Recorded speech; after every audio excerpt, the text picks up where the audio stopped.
Jamaah subuh Masjid Arafah yang dirahmati Allah Subhanahu wa taala. Marilah kita panjatkan puji dan syukur kehadirat Allah atas segala nikmat, karunia, taufik, hidayah sehingga kita pada hari ini bisa melaksanakan sholat subuh berjamaah, dan di masjid ini dilanjutkan dengan tazkirah ataupun juga sedikit mengkaji beberapa ilmu agama. Salawat dan salam semoga senantiasa dilimpahkan kehadirat junjungan kita Nabi besar Muhammad sallallahu alaihi wasallam, Nabi yang agung, manusia mulia yang menjadi suluh teladan, contoh teladan bagi kita berataan dalam kehidupan kita sehari-hari, dalam kehidupan kita berbangsa dan bernegara, dan dalam seluruh aktivitas kehidupan kita. Jamaah subuh rahimakumullah, Bapak dan Ibu hadirin hadirat yang berbahagia, kita bersyukur juga sudah berada di bulan Rajab. Bulan Rajab, Sya'ban, Ramadan. Nah, jadi itu 3 serangkai, 3 bulan yang utama, 3 bulan yang senantiasa kita tunggu-tunggu kehadirannya.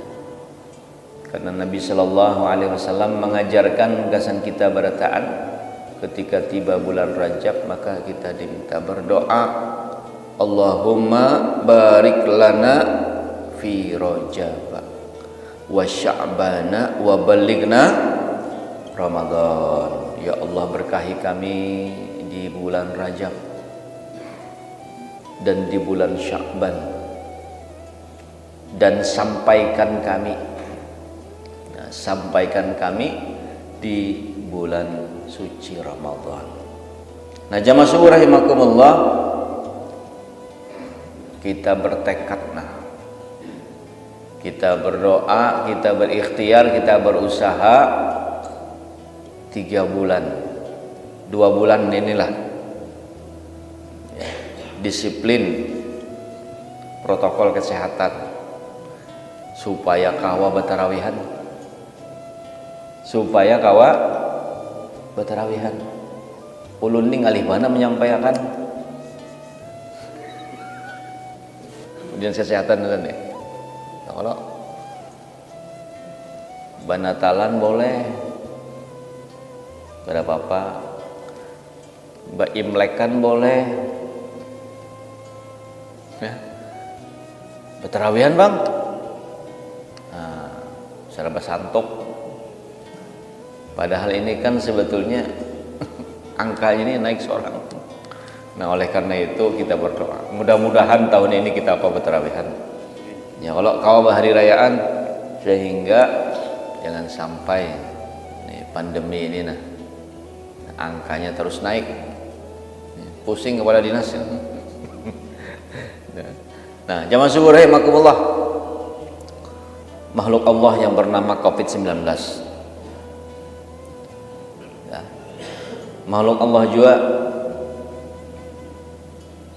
akan adanya dirinya, tetapi kemudian kita sama-sama makhluk, sama-sama ciptaan Allah Subhanahu wa taala, tetapi kita berikhtiar, berusaha supaya kita terhindar. Walaupun pinanya ini cepat aja bang nih, mudah-mudahan Omikron.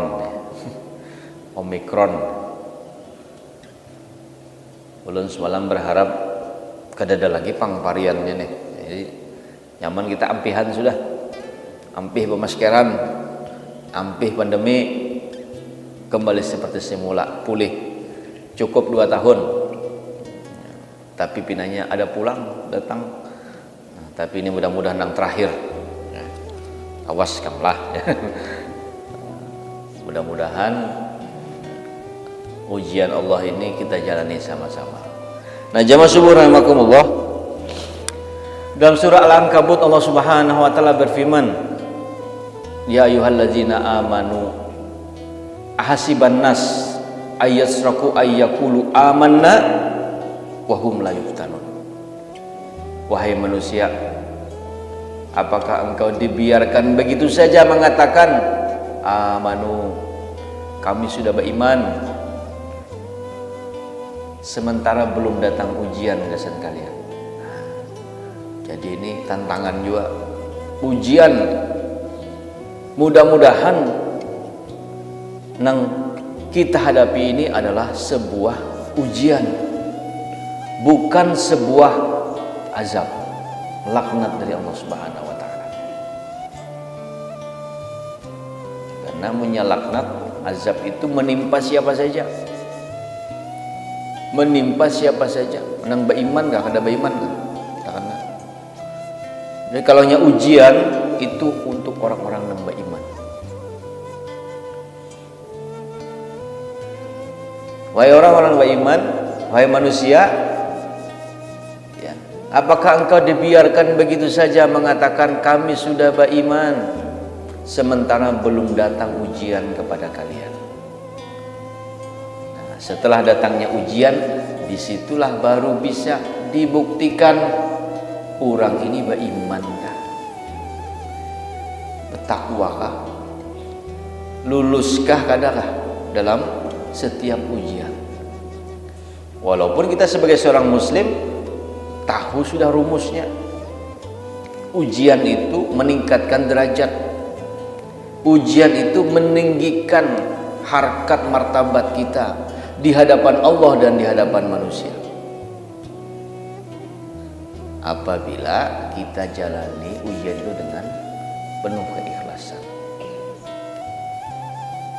Memang saya berkata balik pada niat, Bang. Niat berkata. Kaum muslimin itu tahu sudah rumus ujian itu dua. Baik nang berupa nikmat ataupun juga berupa azab, ujian berupa musibah. Nah, itu nang ujar Nabi itu kan ajaban li amril mu'min. Nah, ajaib orang beriman itu ketika datang ujian berupa nikmat dia bersyukur. Ketika datang ujian berupa musibah dia bersabar. Ajaib, ajaban li amril mu'min. Itu rumusnya. Syukur, sabar, ini dua sisi yang kada bisa dipisahkan dalam kehidupan manusia. Apa aja rumusnya sama tuh. Ya dua aja, yang berpasang-pasangan apa? Di dunia ini kan dipasang-pasangkan laki-laki perempuan, siang dan malam, baik dan buruk, positif negatif. Ini dipasang-pasangkan. Sabar, syukur. Itu dua sisi yang kada bisa dipisahkan. Jadi apa ujiannya? Berupa nikmatkah? Itu ujian juga. Dapat nikmat bersyukur. Tambah bersyukur, Allah tambah nikmat. La in syakartum la azidannakum wa la in kafartum inna azabi lasyadid. Barang siapa yang bersyukur atas segala nikmatku, akan aku tambah nikmat itu. Tapi barang siapa kufur, nah ini rahasia ayat nih lah. Barang siapa nang kufur atas segala nikmat Allah, harusnya dikurangi. Tetapi redaksi ayatnya tidak seperti itu. Barang siapa yang kufur terhadap nikmat Allah, maka Allah biarkan aja. Tapi ujung ayatnya, inna azabi lasyadid. Tunggu kena. Azab Allah sangat pedih. Jakanya rumusnya siapa nang bersyukur, taat ibadah, bertambah nikmat, tambah sugih orangnya kan. Amunnya kada bersyukur, dicabut nikmat, tambah miskin. Nah ketahuan kok. Berarti nang paling sugih itu adalah nang paling rancak sembahyang di sini. Ya kalau jemaah. Oh jemaah, sambil dimakan wadai ya Bapak. Minum, Bu. Sudahkah minuman di bawah? Oh, alhamdulillah. Nah jadi seandainya rumusnya adalah nang paling taat Allah tambah nikmat, tambah rezekinya, niscaya nang paling rancak sembahyang di Arafah ini, nang paling sugih di lingkungan sini, nang kada tapi penyembahyang itu nang paling susahnya, nang paling miskinnya, ketahuan toh. Cuman rumusnya kan gak ada kayak itu. Ya, tambah taat beribadah, tambah syukur, Allah tambah nikmatnya dalam bentuk yang lain bisa juga. Tetapi kemudian nang kada tapi penyembahyang, ya kelihatan sugih aja orangnya, banyak aja nikmat Allah Subhanahu wa taala Allah berikan. Nah, karena memang rumusnya kada kayak itu. Tapi munnya kada bersyukur, tunggu azab Allah. Tunggu itu diancam Allah Subhanahu wa taala. Bahasanya itu kan artinya ya hati-hati. Nah, oleh karena itu jamaah syukur rahimakumullah, kita bersyukur. Rumusnya adalah hakikat tertinggi daripada kesyukuran adalah makin taat kepada Allah Subhanahu wa taala. Hakikatus syukri ziyadatut ta'ah. Nah, hakikat tertinggi daripada kesyukuran adalah makin taat kepada Allah Subhanahu wa taala. Makin taat.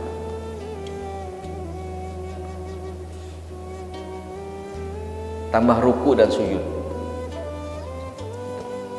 Nah, kemudian tadi jamaah syukur rahimakumullah belum sampaikan soal niat tadi. Apapun dalam kehidupan kita ini tergantung daripada niat. Sesuatu amal ibadah bernilai pahala di sisi Allah Subhanahu wa taala amun bujur niatnya. Amun niatnya salah, tidak akan bernilai ibadah. Bahkan itu seperti debu yang ditiup angin, seperti kapas yang terombang-ambing oleh angin. Seperti itu rumusnya. Nah, makanya jangan kada ingat hal yang paling sepele, yang paling sederhana, berniat dulu. Berniat berinfak, berniat menyumbang, berniat dulu. Berniat beribadah, bujur berarti niatnya. Nah, tinggal yang kedua rumusnya, sesuatu ini bernilai ibadah atau tidak, tuntunan syariatnya sesuai kada. Amunnya sesuai dengan tuntunan syariat, gawiannya kada terbujur tahalang, gawiannya tidak bertentangan dengan tuntunan agama Islam, insya Allah bernilai ibadah. Dua itu aja rumusnya. Niatnya karena Allah, gawiannya bujur. Mun salah satu kada terpenuhi, kada akan bernilai ibadah. Gawiannya bujur aja bang, tapi niatnya lain. Atau niatnya bujur, gawiannya lain.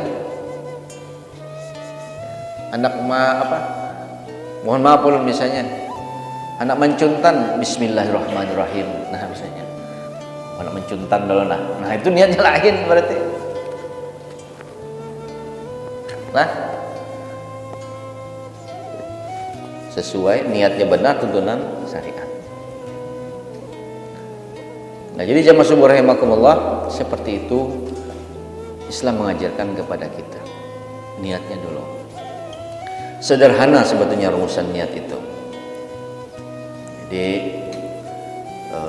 Imam Nawawi lah dalam hadis arba'in 40 hadis.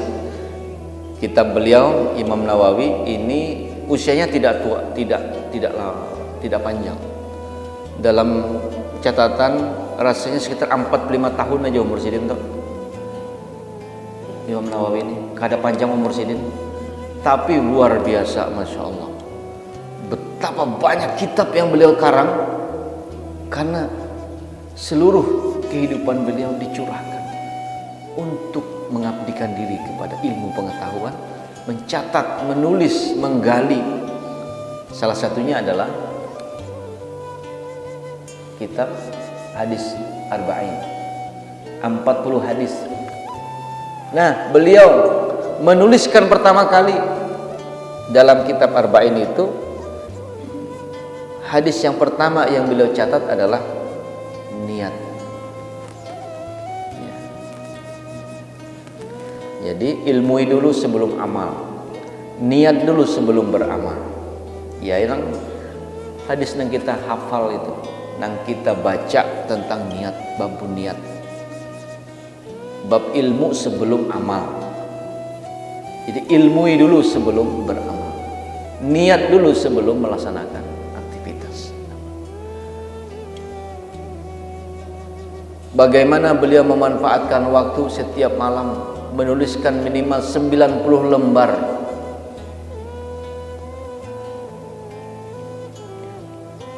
...90 lembar tulisan setiap malam. Umur si 45 tahun aja.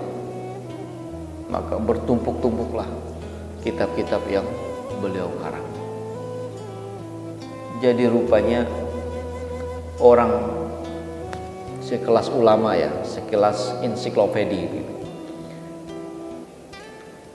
Waktunya sama dengan kita, 24 jam satu hari satu malam. Tetapi dalam 24 jam itu mereka memanfaatkan waktu dengan sebaik-baiknya. Luar biasa. Waktunya sama antara orang sukses dan orang yang gagal. Satu hari semalam 24 jam. Waktu kita sama, tapi ada orang yang berhasil, ada orang yang gagal. Ada orang yang sukses, ada orang yang tidak berhasil. Waktunya sama. Waktunya sama, ada orang yang ungut-ungut saja habis waktunya. Tetapi waktu yang sama ada orang yang berhasil menuliskan berlembar-lembar ilmu pengetahuan, bertumpuk-tumpuk kitab. Waktunya sama, 1 kali 24 jam sehari semalam.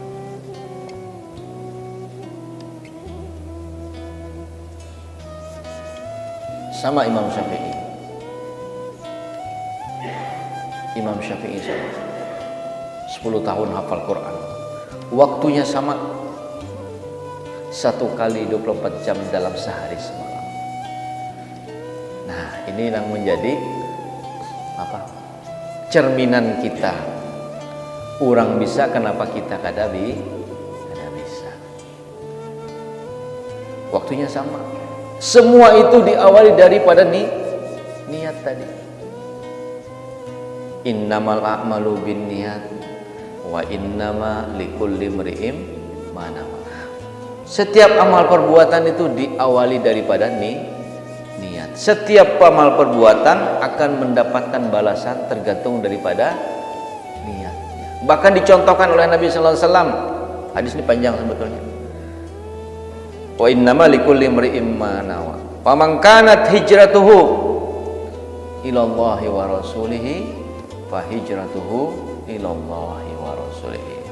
Yang kedua, faman kanat hijratuhu lid dunya yusibuha au imrah. Nah, abu imra'atin yankihuha fa hijratuhu ma hajara ilaihi. Amal tergantung niat.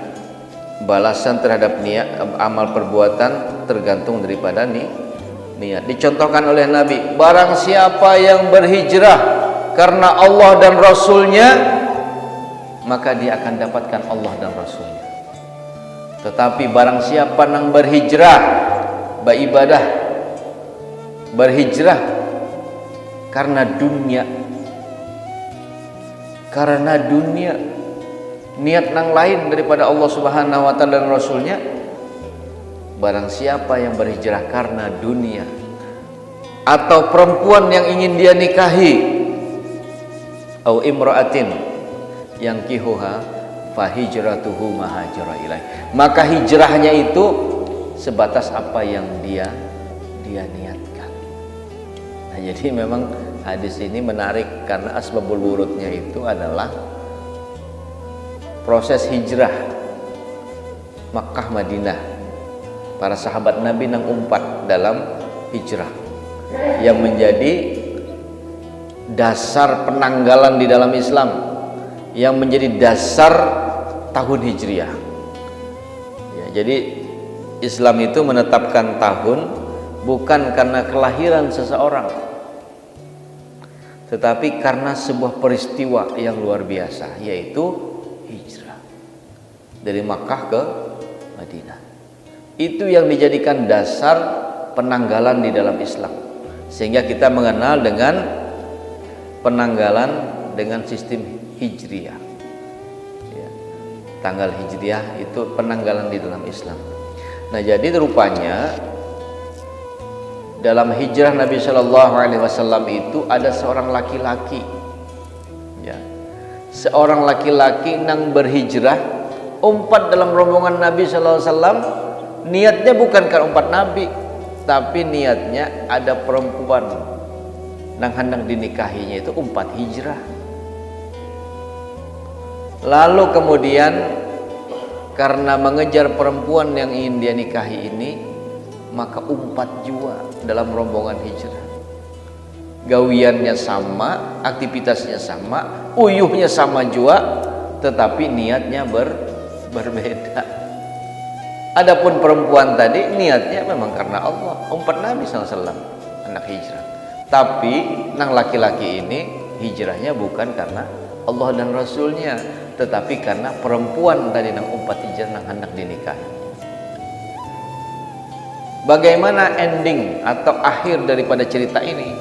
Ceritanya kawin berdua, kisahnya berdua kawin. Dapatnya bebinian tuh, dapatnya. Dalam sejarah tidak disebutkan siapa nama laki-laki itu. Ada yang tahu kah siapa ngarannya? Jamaah. Oh, jamaah berhadiah vaksin. Salah, vaksin berhadiah, maaf. Sudah vaksin, mau bertahanlah. Lansia parcel sudahlah, alhamdulillah. 2 kali kah? 2 kali, 3 kali jangan minta pemali booster. Nah, jadi jamaah subuh rahimakumullah, dalam sejarah Hayatus Sahabah dituliskan namanya, hanya disebutkan nama anaknya, yaitu Abu Lais. Abu Lais, rasanya itu namanya Abu Lais. Jadi perempuan itu pun namanya Ummu Lais, tidak disebutkan namanya, hanya nama anaknya yang disebutkan. Nah, jadi jamaah subuh rahimakumullah, ceritanya seperti itu. Jadi rugi benar kalau kita itu melaksanakan aktivitas ibadah meniatnya ke yang lain. Oleh karena itu mari kita luruskan niat kita nih di bulan Rajab. Di dalam Rajab ini kita berdoa sungguh-sungguh agar Allah Subhanahu wa taala memberikan kita kesempatan sekali lagi berjumpa dengan Rajab, Sya'ban, Ramadan. Rajab, Sya'ban, Ramadan. Mudah-mudahan kita bisa menunaikan amal ibadah di bulan ini dengan sebaik-baiknya, dan mudah-mudahan kita sampai kena di bulan Sya'ban, sampai di bulan suci Ramadan. Sebuah cita-cita, sebuah ikhtiar, niat dan doa. Betapa rindunya kita datang dengan bulan suci Ramadan. Bukan rindu dengan pasar wadainya, bukan juga rindu dengan berbagai macam ya, aktivitas ya, jual beli, kegiatan dan lain sebagainya, tapi kita memang rindu dengan datangnya bulan suci Ramadan, suasana beribadah yang luar biasa. Niat dulu kita, mudah-mudahan suatu saat pun di akhir bulan suci Ramadan kita itikaf, bukan hanya di masjid, tetapi betul-betul diniatakan. Mudah-mudahan kawajua iktikaf di Masjidil Haram atau di Masjid Nabawi. Amin ya rabbal alamin. Niat dulu paling kada. Adapun kena iktikafnya di Arafah, itu persoalan lain.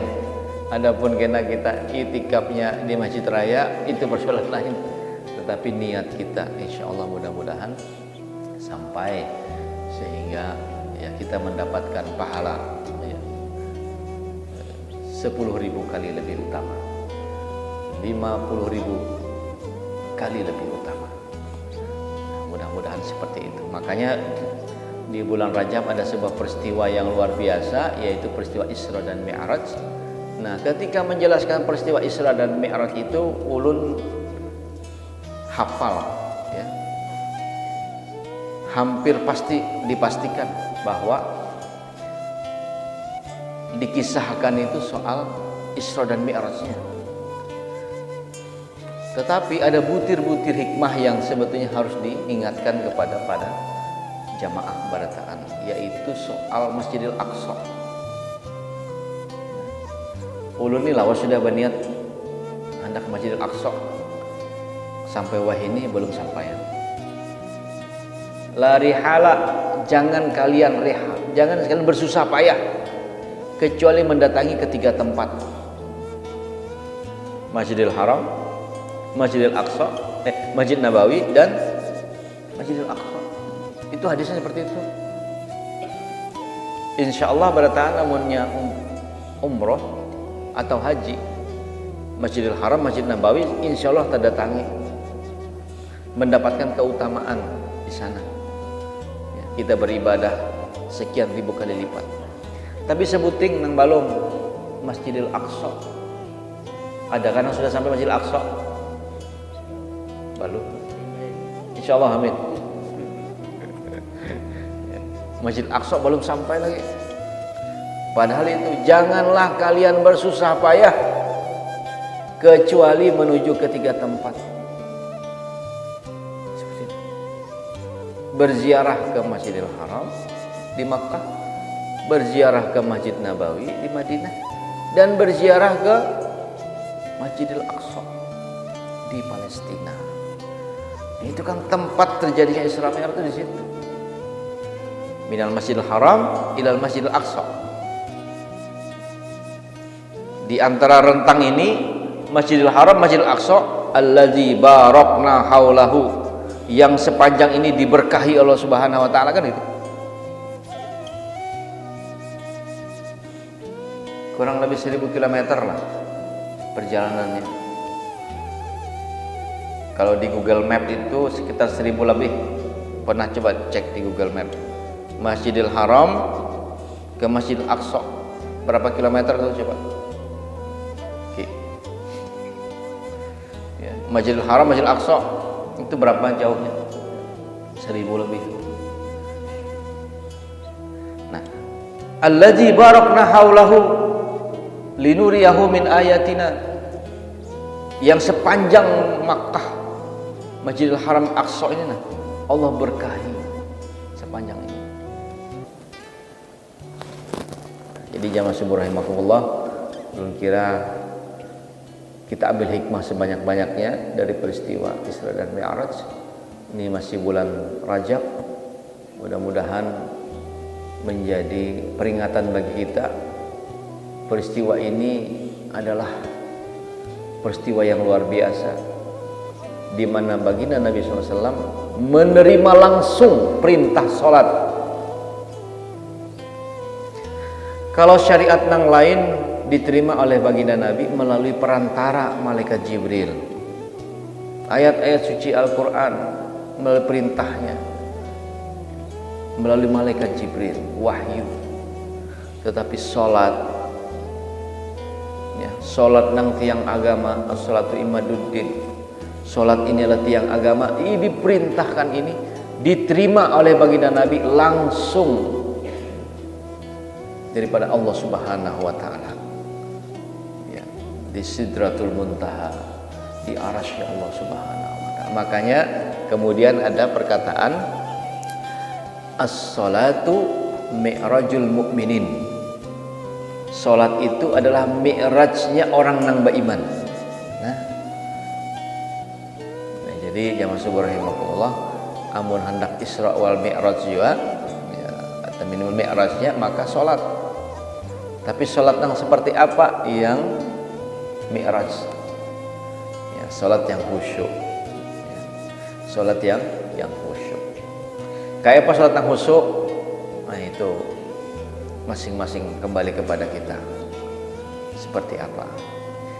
kita tertib ruku dan sujudnya, rukun-rukunnya, tertib bacaannya, itu dikatakan khusyuk.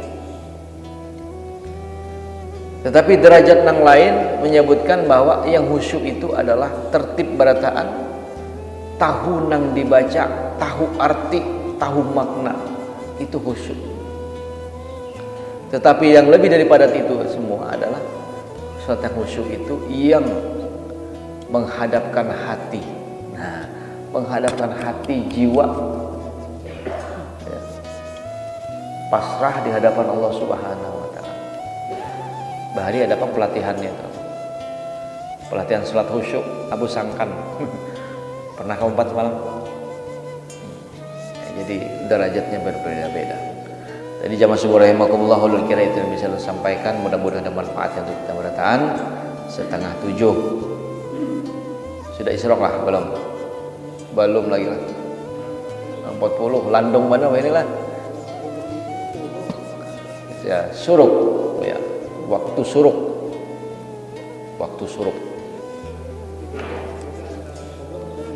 isyraq lah. Okay. Ya, jadi 40 berapa tadi? 40 jam 6:40 menit. Nah, jadi jamaah subuh rahimakumullah, mudah-mudahan ada manfaatnya. Salah dan khilaf mohon dimaafkan. Mudah-mudahan Allah berikan kita nikmat kesehatan, keafiatan, berniat sehat gasan ibadah. Awak sehat gasan ibadah kepada Allah Subhanahu wa taala. Karena dua nikmat yang sering dilupakan oleh manusia adalah nikmat sehat dan waktu luang. Nikmat sehat dan waktu luang, kesempatan.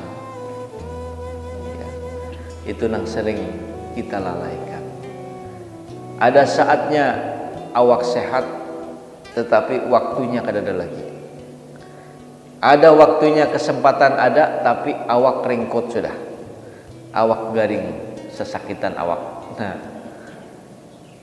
jadi nikmat terbesar adalah ketika sehat, waktu luang digabung jadi satu. Sehat ada waktunya ada, awak sehat, itu nikmat yang sangat besar. Nah, oleh karena itu gunakan gasan beribadah kepada Allah Subhanahu wa taala.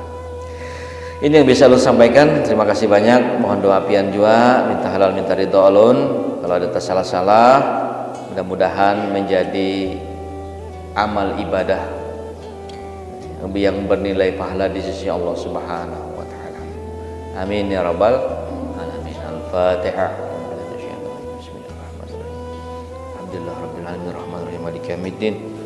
Iyyaka na'budu wa iyyaka nasta'in. Ihdinas mustaqim siratal ladzina an'amta 'alaihim ghairil maghdubi 'alaihim waladdallin. Amin ya Allah rabbal alamin. Alhamdulillah rabbil alamin hamdan syakiran hamdan na'iman hamdan yuwafi ni'amahu yukafi mazidah. Ya Rabbana lakal hamdu kama yanbaghi li jalali wajhika al-'azimi sultanik. Allahumma inna nas'aluka salamatan fid dinina wa 'afiyatan fi jasadina wa ziyadatan fi 'ilmina wa barakatan fi rizqina wa taubatan qabla al-maut wa rahmatan 'inda al-maut wa maghfiratan ba'da al-maut. Allahumma hawin 'alaina fi sakaratil maut wan najata minan nari wal 'afwa 'inda al-hisab. Rabbana hab lana min azwajina wa dhurriyyatina qurrata a'yun waj'alna lil muttaqina imama waj'alna lil muttaqina imama waj'alna lil muttaqina imama. Rabbana zalamna anfusana wa illam taghfir lana wa tarhamna lanakunanna minal khasirin.